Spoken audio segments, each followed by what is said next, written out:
তানজিদ তামিমের দুর্দান্ত ব্যাটিংয়ে ম্যাচ জিতল বাংলাদেশ। তামিম ও পারভেজ ইমনকে নিয়ে একই বলল অধিনায়ক লিটন কুমার দাস। হার দিয়ে টি-20 সিরিজ শুরু করেছিল বাংলাদেশ, তবে দ্বিতীয় ম্যাচে 4 উইকেটের জয় সিরিজে সমতা ফেরালো লিটন দাসের দল। তৃতীয় শেষ টি-20 আইরিশদের 8 উইকেটে হারিয়ে সিরিজ নিজেদের করে নিল স্বাগতিকরা। মঙ্গলবার চট্টগ্রাম বীরশ্রেষ্ঠ শহীদ ফ্লাইট লেফটেন্যান্ট মতিউর রহমান স্টেডিয়ামে টসে জিতে আগে ব্যাট করার সিদ্ধান্ত নেয় আইরিশ অধিনায়ক পল স্টার্লিং। আগে ব্যাট করতে নেমে দুর্দান্ত শুরু পায় আয়ারল্যান্ড। এরপর টাইগার বোলারদের নিয়ন্ত্রিত বোলিংয়ে 19 ওভার 5 বলে 117 রানে অল আউট হয়ে যায় আয়ারল্যান্ড। অধিনায়ক স্টার্লিং করেন 27 বলে 38 রান।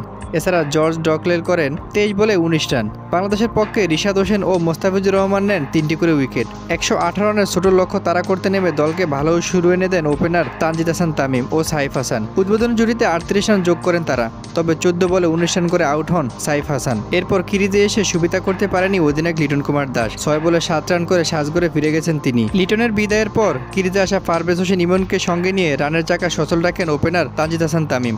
আগ্রাসী ব্যাটিংয়ে 35 বলে করেন 50। ক্যারিয়ারে 13তম 50 তুলে নেন তানজিদ হাসান তামিম। তাকে ভালো সঙ্গ দেন পারভেজ হোসেন ইমন। 38 বল হাতে রেখে দলের জয় নিশ্চিত করে মাঠ ছাড়েন এই দুই ব্যাটার। তানজিদ তামিম 36 বলে 550 ও পারভেজ হোসেন ইমন 26 বলে 33 রান করে অপরাজিত থাকেন। তাই ম্যাচ শেষে পুরস্কার বিতরণী মঞ্চে লিটন কুমার দাস বলেন, আমাদের উচিত ছিল পারভেজ হোসেন ইমন এবং তানজিদ হাসান তামিমকে ওপেনিংয়ে ব্যাট করানো, কিন্তু আমরা তা করিনি। তাই আমাদের টপ অর্ডার ব্যাটিংগুলো আউট হয়ে গেছে। তারপরও তামিম এবং ইমন যেভাবে ব্যাটিং করেছে তা সত্যিই প্রশংসনীয়।